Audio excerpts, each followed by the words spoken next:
itu lampu dari Pak, bersamaan dengan lampu gitu. Yang atas nanti di tengah sini Pak.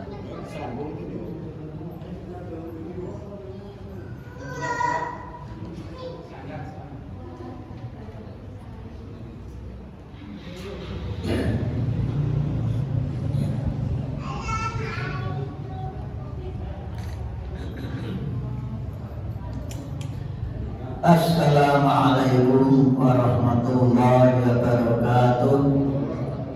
Para bapak dan saudara-saudara semua yang kami hormati, segera saja kita mulai kajian Al Quran malam hari ini dengan bacaan basmalah bersama. Bismillahirrahmanirrahim. Innal hamdalillah nahmaduhu wa nasta'inuhu wa nastaghfiruh wa na'udzu billahi min shururi anfusina wa min sayyiati a'malina may yahdihillahu fala mudilla lahu wa may yudlilhu fala hadiya lahu asyhadu an la ilaha illallah wahdahu la syarika lahu wa asyhadu anna muhammadan abduhu wa rasuluh. Allahumma sholli wa sallim wa barik ala nabiyyina Muhammadin ibn Abdillah wa ala alihi wa sahbihi wa wala wa la haula wa la quwwata illa billah, amma ba'du. Qala Allah ta'ala a'udzu billahi minasyaitonir rajim. Bismillahirrahmanirrahim.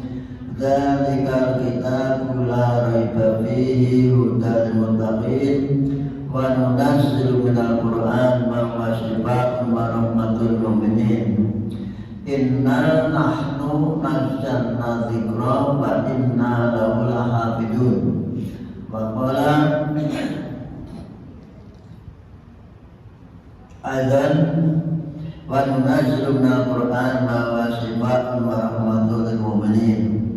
Wa qala Rasulullah sallallahu alaihi wasallam khairukum man ta'allama al-Qur'an wa 'allamahu man qara harfan min kitabillah falahu bi hisabihi hasanatun wa hasanatun bi asri amsalih.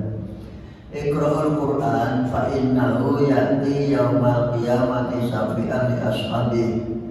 Pertama dan utama dan intinya kita bersyukur kehadirat Allah Ta'ala malam hari ini diringankan hati tenaga kita untuk hadir di forum kajian Al-Quran dan penjelasannya sebagai manifestasi kesiapan kita untuk menerima hidayah petunjuk dari Allah Subhanahu wa Ta'ala. Semoga kita semua senantiasa dibimbing oleh Allah ke jalan yang lurus seperti yang dikehendaki Allah. Amin ya rabbal alamin. Salawat dan salam untuk beliau Nabi besar Muhammad SAW yang telah memotivasi kita dalam mempelajari, memahami Al-Quran dengan sabdanya, khairukum man ta'allama al-Quran wa 'allamahu. Sebaik-baik kalian adalah orang yang mau belajar Al-Quran. Dengan kata lain, orang yang mau belajar Al-Quran dengan sungguh-sungguh itu ada motivasi ingin menjadi orang yang baik. Karena Allah menghendaki agar hambanya yang beriman itu menjadi makhluk yang terbaik. Ulaika khairul bariyah. Mereka adalah sebaik-baik makhluk. Itu kita buktikan dengan cara menerima isi Allah dari Al-Quran, dan Quran isinya berbagai macam pelajaran, diantaranya tentang keyakinan yang pokok bahwa kita manusia harus yakin seyakin-yakinnya bahwa tiada yang patut disebut Tuhan kecuali hanya Allah Subhanahu wa Ta'ala yang telah menciptakan kita menjadi makhluk yang terbaik. Laqad khalaqnal insana fi ahsani taqwim. Setelah menjadi makhluk yang terbaik, kemudian dibimbing dengan bimbingannya agar menuju tempat yang terbaik, yaitu surga yang disiapkan uiddat lil muttaqin. Surga itu disiapkan untuk orang-orang yang takwa. Nah, salah satu takwa yaitu yang mengambil petunjuk dari Allah Al-Quran. Dzalikal kitabul la raiba fihi hudan lil muttaqin. Jadi kloplah kita semua. Namun demikian, karena banyak sekali pengaruh-pengaruh yang ada dalam diri kita, sehingga kita tidak peduli terhadap Al-Quran, bahkan boleh di prosentase yang orang Islam yang suka baca Quran boleh katakan tidak ada 10%. Yang anggota masjid saja tidak ada, apalagi yang di luar.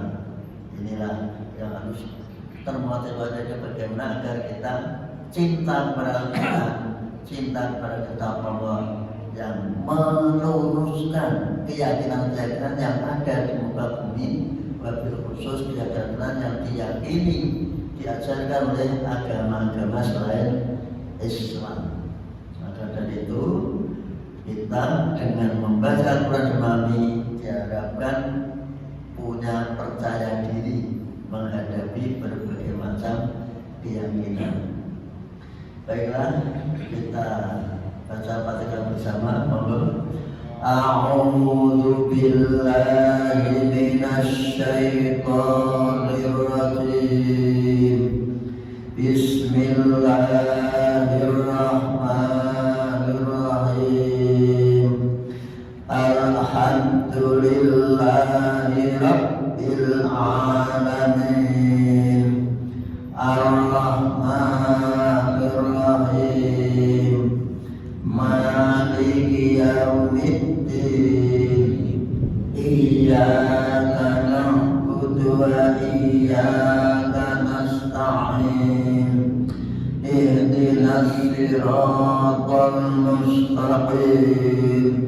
Siratal ladzina an'amta 'alaihim ghairil maghdubi 'alaihim waladdallin. Amin. Sekarang ayat 57. Berapa? 57. Surat Yunus. Ya ayyuhan nas. Betul atau tidak? Atau 557 ya? Betul.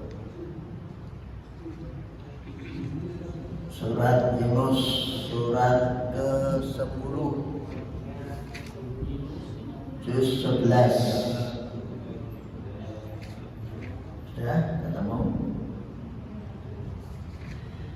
Kita di samping mengerti artinya juga meluruskan bacaannya sesuai dengan tajwid atau tahsin, ilmu tajwid, sehingga seandainya kita ngimami tidak membuat makmumnya menjadi ngerasani kumpul-kumpul.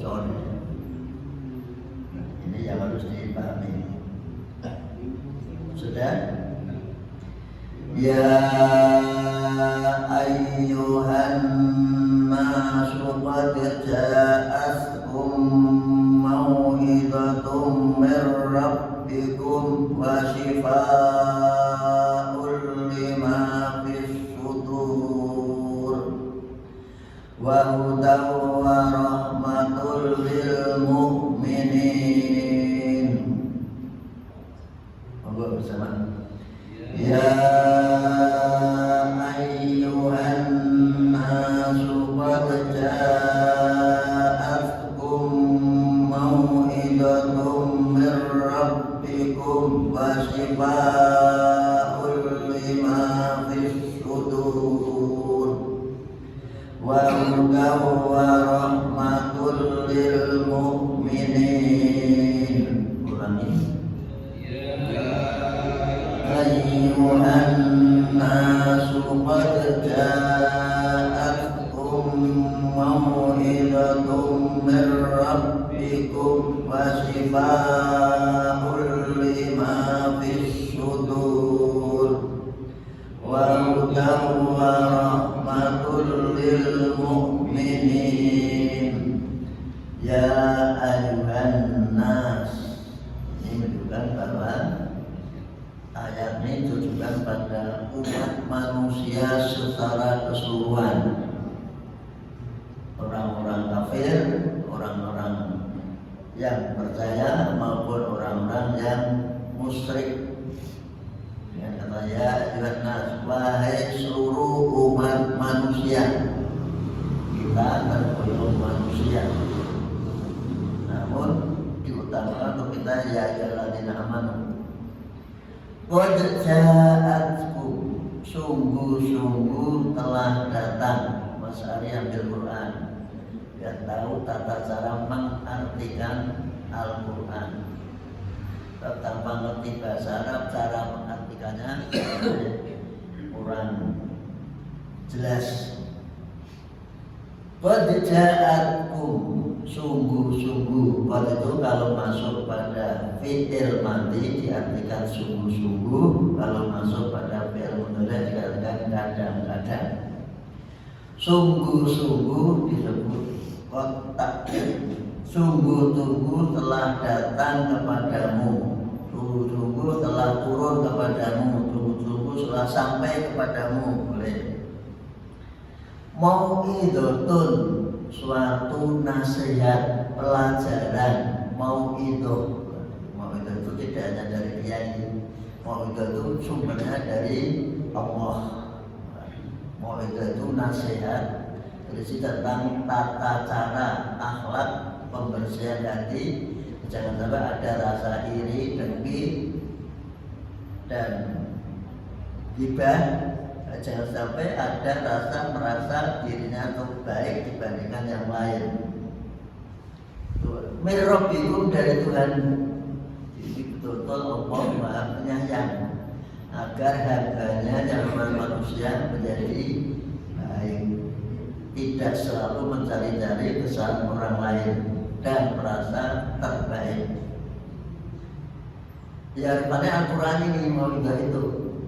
Jika kita ingin mendapatkan pelajaran yang nilainya tinggi, pahamilah Al-Quran. Alhamdulillah, Departemen Agama menerjemahkan Al-Quran bagi yang kurang paham, maka diberikan terjemahan. Namun dampak negatifnya yaitu ada orang yang tidak suka kepada Islam, membaca terjemahan, kemudian mencari-cari kelemahan Al-Quran, kelemahan Islam. Contoh, padahal Al-Quran itu bahasanya sangat indah bagi yang tahu bahasa Arab.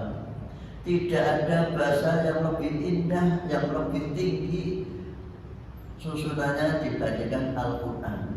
Contoh, ada orang ada baca terjemah surat Al-Isra ayat 78.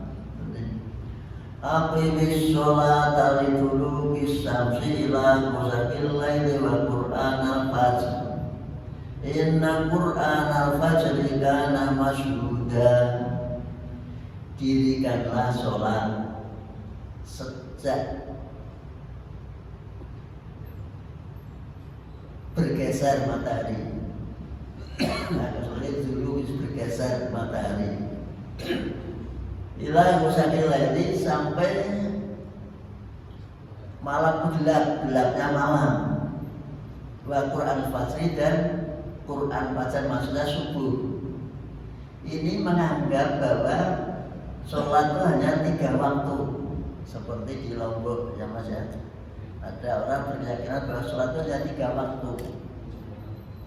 Karena membaca ini, mereka tidak ngerti bahwa ada bahasa yang sangat indah, bahwa matahari bergeser itu 2 kali dari atas. Pertama geser sedikit, namanya masuk waktu zuhur. Yang kedua bergeser ketika benda sama dengan bayangannya. Benda sama dengan bayangan bahwa ini matahari, bayangannya dengan bendanya sama, itu sudah mendekati masuk waktu berikutnya, namanya waktu asar. Ini tidak ngerti susunan bahasa Arab, terjemahnya seperti itu, dianggap sholat itu hanya 3 waktu. Yang kedua, ila wasnani sampai terbenam malam, gelapnya malam. Nah, gelapnya malam itu dimulai dari terbenamnya matahari. Sehingga bahasa Arabnya maghrib. Terbenamnya matahari itu bahasa Arabnya maghrib. Nah, matahari itu ada terbenamnya 2 kali. Pertama maghrib itu masih ada bayang-bayang merah, namanya apa itu namanya mega merah. Bang mega itu merah. Pak Isan. Sampai mega merah itu hilang. Kalau hilang berarti masuk waktu isya. Berarti sholatnya sudah 4 kan? Duhur, asar, maghrib, isya. Quran al-Fajri dan subuh. Disebut Quran al-Fajri dengan alasan itu bahasa Arabnya gitu. Disebutkan Quran karena sholat itu pasti ada bacaan Qurannya. Sehingga Quran al-Fajri. Yang kedua, membaca Quran ayat pada sholat subuh dianjurkan, diutamakan agak panjang. Jangan sampai sholat subuh karo maghrib karo podo ini namanya tidak pakai ilmu. Harus sholat subuh harus bacanya lebih panjang. Ini saya pernah dengarkan Pak Rizal maca pendek, ono sing kepengen pendek karena dituruti wae. Padahal itu tidak sesuai dengan sunnah. Nabi kalau sholat subuh usahakan agak panjang. Sampai Nabi mengatakan afdhal sholat yang paling utama itu tulul qiyam, berdirinya lama. Nabi mengatakan bagaimana supaya berdiri lama? Mesti bacaan ketika berdiri mesti lama. Maka dari itu sekali lagi Nabi terangkan, jadi imam usahakan subuh itu berbeda dengan maghrib atau sholat yang lain. Jadi yang harus dipahami sehingga ini saya imamnya yang ngerti. Ini sekedar tahu saja. Itu yang pertama. Yang kedua, wasifaun dan sebagai penyembuh. Batu penyembuh. Nah, batu dawa. Nah, penyembuh itu bahasa orang Indonesia gampang ya, namanya untuk menyembuhkan ya obat, sehingga diartikan obat. Tapi arti sebenarnya kan Allah masfi, ya Allah sembuhkanlah, di penyembuh. Bagaimana bisa menyembuhkan? Itu ada yang secara dhahiriyah, ada yang batiniyah. Dhahiriyah ada secara dhahiriyah itu seperti yang dialami oleh salah seorang suku ketika orang Islam mampir untuk minta dijadikan tamu. Sebab di Arab kalau tamu mesti harus dihormati, disyukuri. Ternyata mereka curiga terhadap orang Islam itu akhirnya tidak diterima. Akhirnya membuat Islam hidup di tengah-tengah orang-orang di antara desa satu dengan lain. Ketika mereka sedang istirahat karena orang yang sedang lapar-laparnya, tiba-tiba ada utusan anaknya ketua RW,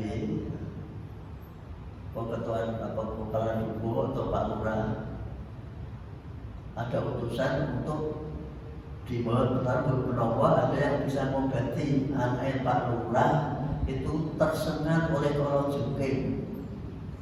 Yang disengat apanya? Alat kitanya.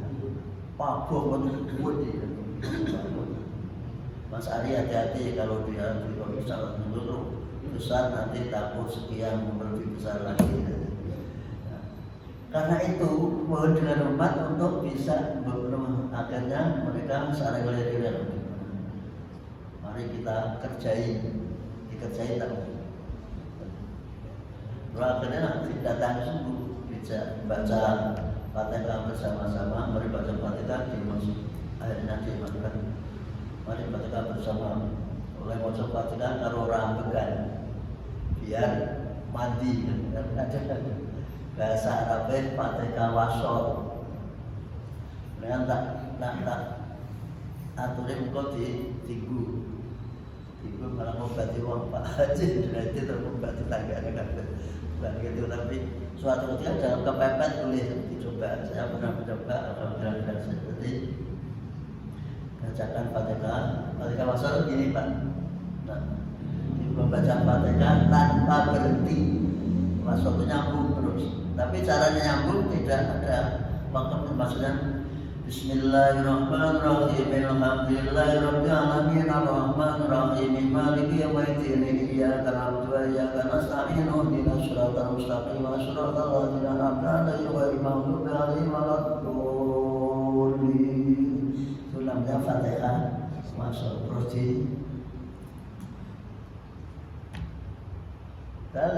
diminumkan sungguh-sungguh sembuh Pak, dengan alasan nanti sisanya supaya di apa?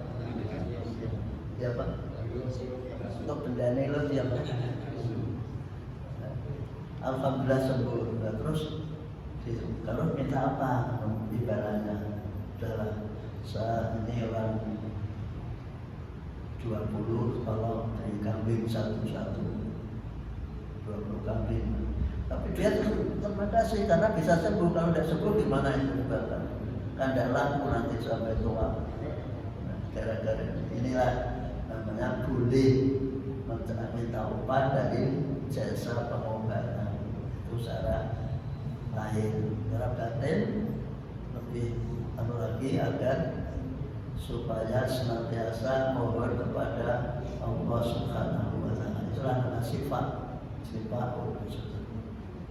selanjutnya ada 3 tahap Nabi kalau ngajari umatnya untuk agar orang yang sedang sakit tidak mengeluh, karena orang yang sakit itu akhirnya dibersihkan dosanya kalau tidak mengeluh. Pertama ada 2, la ba'sa tahurun insyaallah.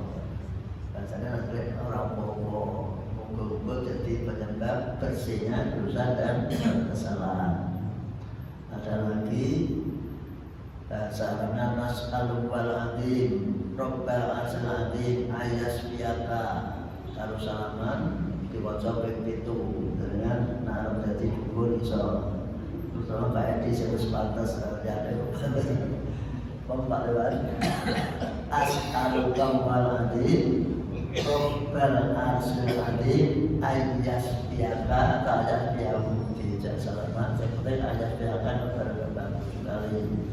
Ada lagi yang lain doa secara umum, Allahumma Rabban nas adhibil ba'sa wasfi antas safi la sifaa. Jadi sifat la sifaa illa sifaruka sifaan la yughadiru sakoma. Ya Allah, dan yang memelihara manusia, hilangkanlah sakitnya Pak Liman dan sembuhkanlah, karena Engkaulah, hanya Engkaulah yang Maha Penyembuh. Sembuh total yang tidak ada efek sampingannya. Itu namanya doa untuk kesembuhan orang yang sedang sakit. Tapi kalau terus diacarakan sebelum harus dalam kondisi kepepet, boleh seperti itu. Ini sekedar mengobati secara batin kepada seseorang. Maka dikatakan 5 fisudul, menyembuhkan apa dalam hati. Hati kita itu sering ada penyakitnya. Sakit hati itu lebih parah daripada sakit apa? Fisik. Sakit hati itu lebih parah Pak. Dibawa selamanya. Nah, sakit fisik kan langsung bisa disembuhkan. Sakit hati sampai mati. Bahkan orang Jawa duwe kontrak jadi banyu ra gelem nyamuk, jadi godhong ra gelem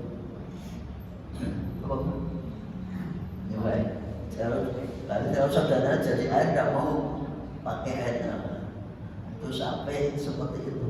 Nah, itu tidak boleh. Orang Islam tidak boleh ada rasa dendam, dengki, tidak suka pada orang yang dibawa sampai mati.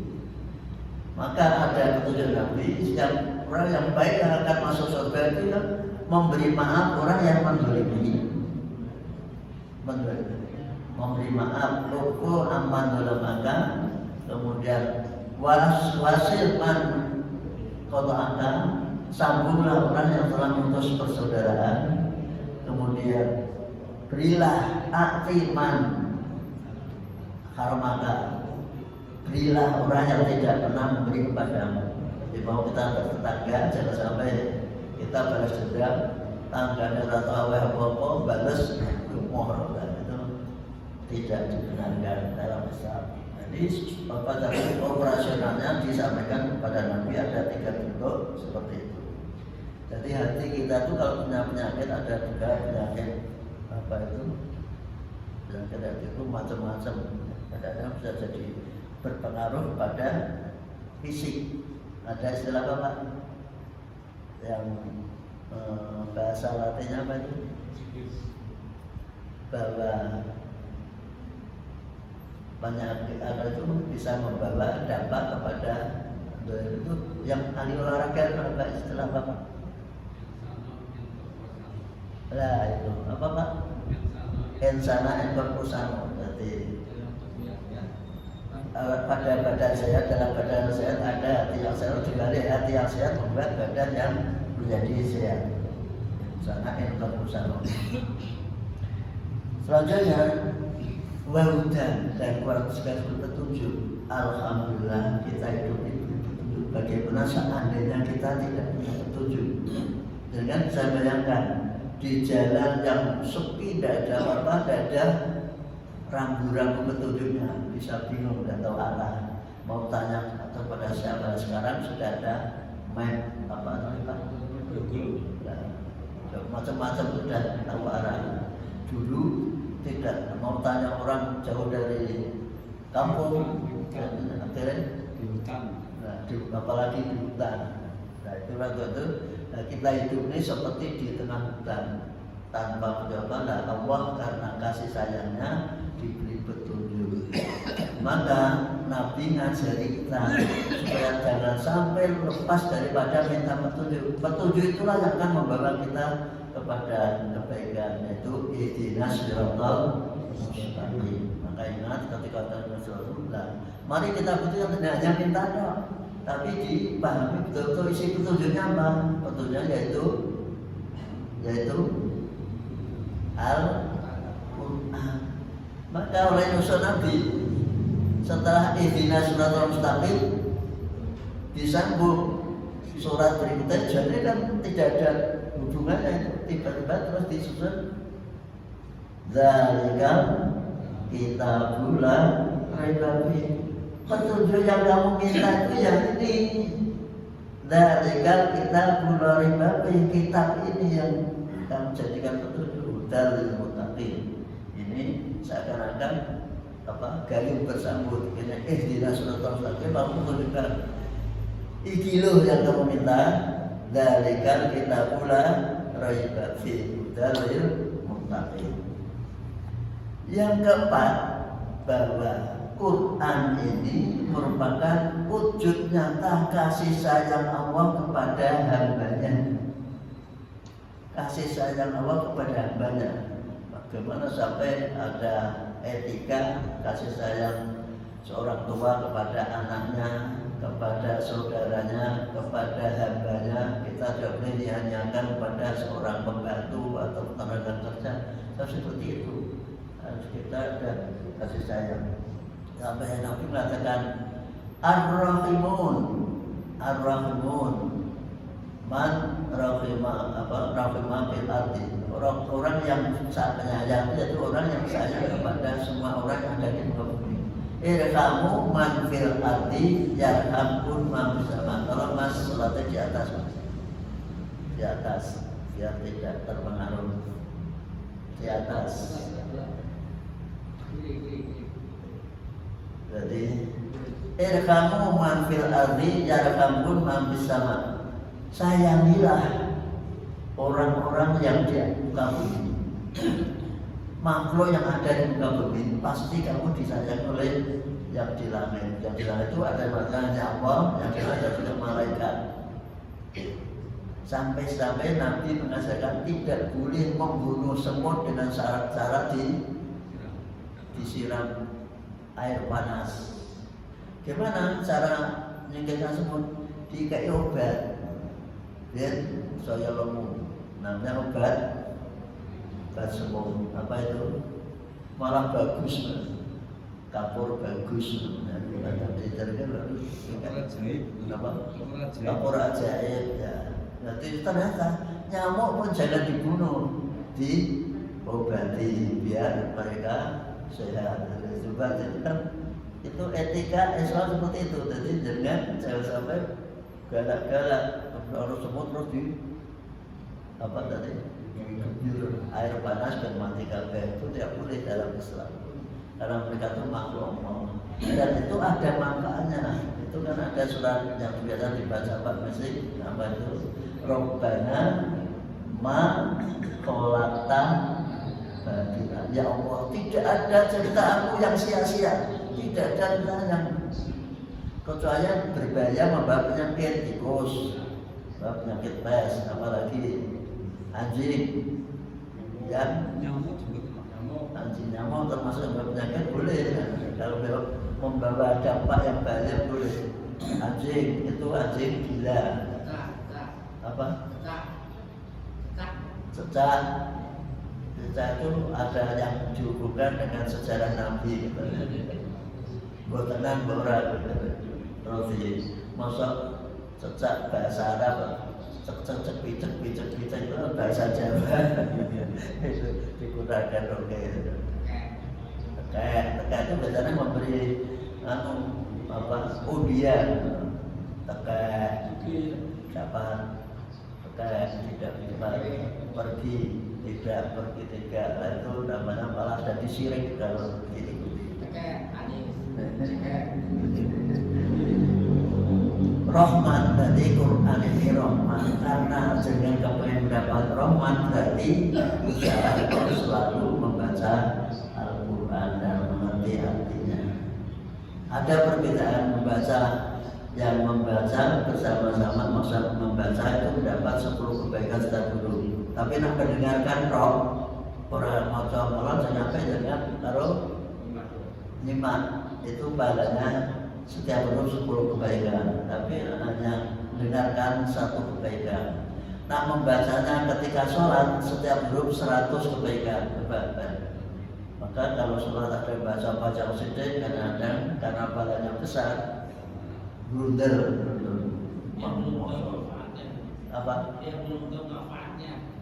Lah ya belum tahu manfaatnya. Sekarang saya tunjukkan manfaatnya.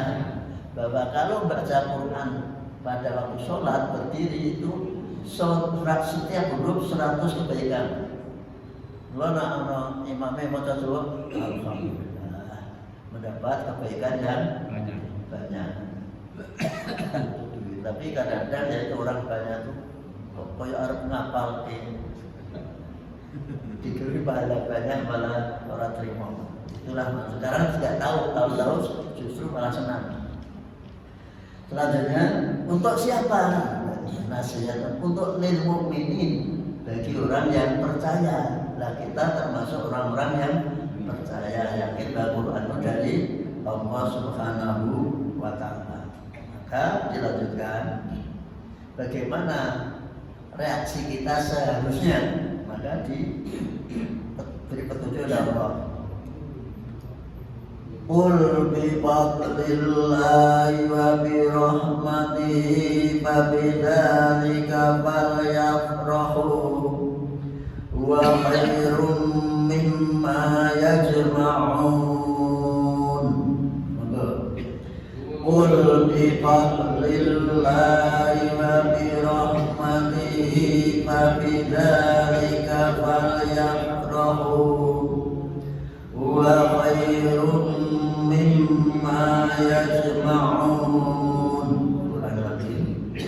Qul bi fadlillahi wa bi rahmatihi fa bidzalika falyafrahu huwa khairum mimma yajma'un.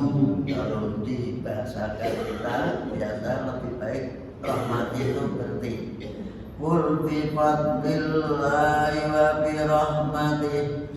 Itu ada kesan. Katakanlah Muhammad, bifadlillahi, dengan anugerah Allah, ini kurnia Allah di Quran itu merupakan anugerah dari Allah Subhanahu wa Ta'ala.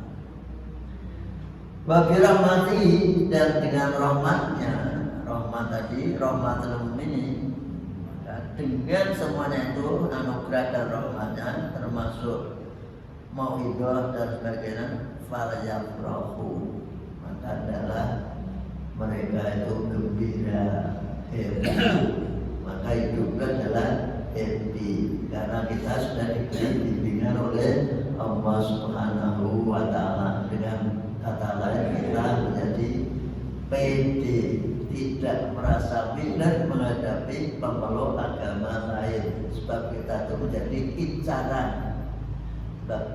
Banyak ada mengatakan, itu ada dalam surat Al-Imran mengatakan, ya ayyuhalladzina amanu in tuti'u fariqam minal ladzina utul kitab yaruddukum ba'da iman kafirin. Jadi mereka orang-orang non-Islam itu berusaha agar umat Islam mau mengikuti mereka. Hai orang yang beriman, kalau kamu mengikuti, mentaati kepada sekelompok, kau pakai sekelompok sebab pemeluk atau agama tertentu pecah menjadi 72, maka banyak sekte-sektenya banyak. Ada sekarang apa itu namanya Advent, ada Katolik, ada Protestan, banyak sekali. Dan setiap kelompok tidak boleh ibadah di tempat ibadahnya kelompok yang lain. Maka gereja banyak, karena apa? Setiap kelompok harus punya gereja sendiri. Nah, orang Islam kan nggak apa-apa, apakah apa itu Muhammadiyah atau NU atau apa saja, tapi ada juga yang membuat kelompok sendiri, yaitu apa? LDI di masjidnya, kalau digunakan orang lain dibersihkan, dicuci, itu ekstrim, ada itu LDI. Termasuk itu Pak, yang Aceh itu apa? Aceh itu sih. Termasuk gurunya Pak Leman Panji Gumiwang. Itu memang luar biasa itu. Malah sekarang terang-terangan, saya itu komunis sampai itu tidak, bahwa dia sekarang merasa mendapatkan perlindungan. Komunis sekarang itu mendapat perlindungan utama dari pemerintah sekarang. Maka Panji Gumiwang berani mengatakan, saya itu tidak aliran A, B, C, tapi saya adalah komunis yang santun, misalnya, untuk termasuk hebat. Sekali lagi, anugerah Quran, dan semuanya disebut dalam Quran itu penuh dengan ilmu, ilmu apa saja sumbernya dari Quran, termasuk ilmu tentang penetapan hari atau tanggal, itu juga dari Al-Quran. Bisa dibaca di dalam surat An-Yunus ini ayat 5, tapi juga surat Ar-Rahman ayat 5, yaitu as-samsu wal qamaru bi husban, matahari dan bulan itu supaya dihitung perjalanannya, harus dihitung. Dengan demikian umat Islam diperintah untuk menghitung perjalanan matahari dan bulan. Maka darilah satu cabang ilmu namanya ilmu falak atau ilmu pusat. Dengan perintah itu kita letak lamu adalah sebab agar kalian semua mengerti tentang jumlah kebilangan tahun dan hisab hitungan. Maka alhamdulillah ada berita yang bisa dipercaya bahwa hari rayanya Arab Saudi itu bertepatan dengan hari Rabu tanggal 28. Nah, ingin poso Arafah ya hari Selasa, nyambung mulai Senin sebagai puasa di Senin, karena bulan Dzulhijjah itu diharapkan kita banyak berbuat baik.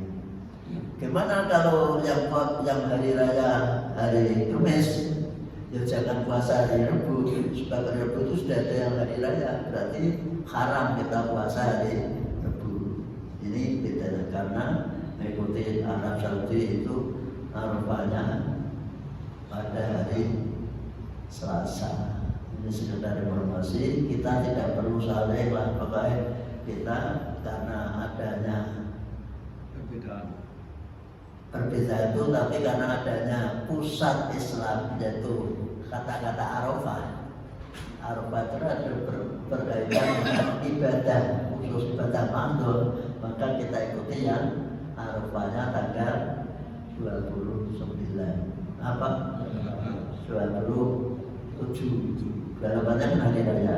Nah, bagi yang hari raya di Kamis ya orang usah poso. Nah, poso malah haram.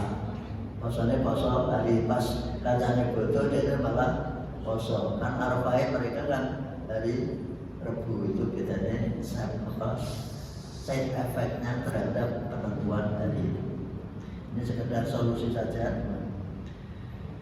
Wa khairul rajmaun, Quran itu lebih baik daripada apa yang kamu kumpulkan setiap hari, harta benda semuanya itu kalah dengan Al-Quran. Al-Quran itu segala-galanya. Maka dari itu jangan sampai kita ketika teman-teman yang muda-muda itu jangan sampai lupa pada Al-Quran. Jadi hari setiap, nah kalau perlu setiap hari khatam 1 juz sehingga 30 hari menjadi 30 juz. Itu akan bagus.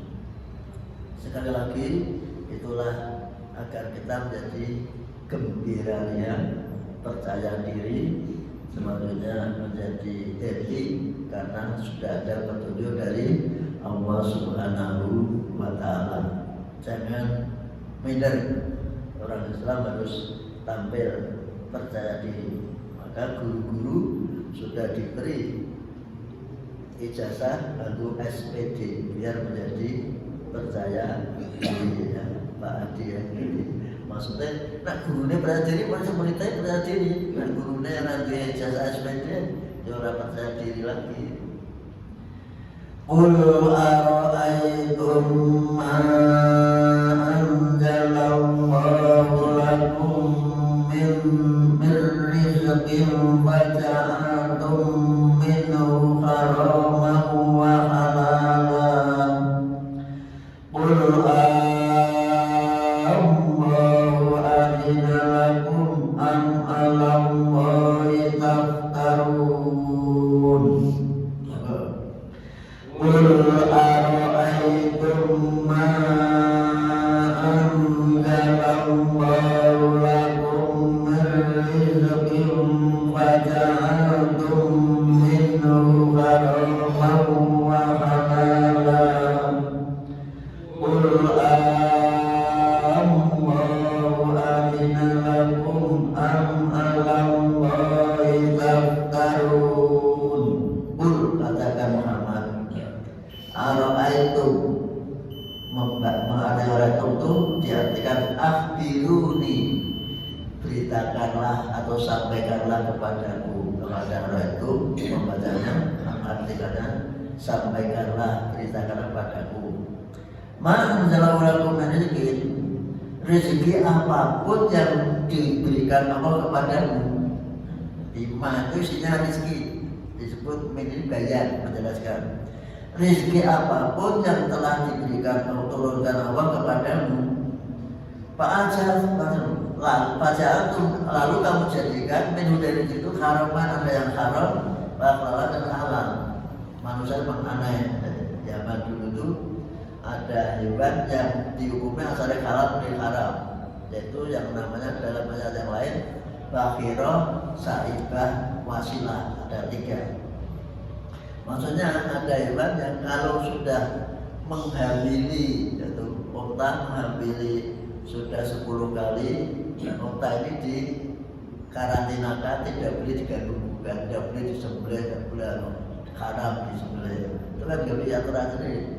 Pada semua hewan itu diciptakan Allah untuk dikonsumsi oleh manusia. Apa itu surat Yasin dengan wa dzallalnaha lahu faminha rukubuhu wa minha ya'kulun Di semua hewan itu dikerahkan, ditundukkan kepada manusia, punya tujuan agar bisa sebagian kamu jadikan kendaraan. Seperti dulu kan sapi, unta itu kendaraan. Dan masih sampai sekarang itu kuda, ada namanya kendaraan kuda banyak. Mitsubishi bapak itu kuda, Kijan masih jadi kendaraan, sampai sekarang masih jadi kendaraan. Walau sebagian kamu apa tadi kubur kamu jadikan kendaraan, waminha yang perlu sebagian kalian makan. Jadi hewan-hewan itu memang diciptakan Allah untuk dikonsumsi oleh manusia. Lah kok ada orang yang vegetarian, itu udah boleh kita kalau niatnya ini seperti ini. Kamu haramkan ciptaan Allah, rezeki ciptaan Allah, maka tidak boleh. Sekali lagi, semua hewan itu halal kecuali yang diharamkan oleh Allah dan Rasulnya. Biasanya yang berbahaya itu diharamkan, seperti kalau jengking. Tapi Pak Presiden nganjurkan supaya beternak kalau jengking karena liurnya itu 1 kilo bisa 1 miliar. Liur kalau jengking itu 1 kilo 1 miliar. Siapa yang mau ternak kalau jengking? Ini contoh aja. Jadi itu namanya ngomong yang bohong. Ya, masih ngomong bohong Presiden berapa? Nah, manusia kita tidak boleh ngomong bohong. Menjerumuskan. Sekali lagi, itulah petunjuk Allah kepada kita semua agar kita, maka dilarang kul, katakanlah. Kok bisa tidak boleh mengharamkan sesuatu yang halal atau menghalalkan sesuatu yang haram. Ini apa? Fokusnya di sini. Mama babi jelas-jelas haram. Oh, babi enak. Tidak apa-apa. Nah, ini tidak boleh. Apa yang diharamkan Allah tidak boleh diharamkan. Apa yang diharamkan Allah tidak boleh diharamkan. Qul a'udzu lakum. Katakanlah, apakah Allah telah memberi izin kepadamu untuk membuat seperti itu? Atau memang kamu ingin mengada-ada saja, bohong-bohongan? Dan ternyata bohong zaman sekarang itu laku dijual. Namanya apa? Uang. Maka walaupun itu laku, kita tidak boleh ikut-ikutan ikut menjual uang. Ini tetap haram. Karena sebenarnya haram tetap haram. Terima kasih. Mari kita bersama dengan bacaan hamdalah. Alhamdulillah. Wassalamualaikum warahmatullahi wabarakatuh.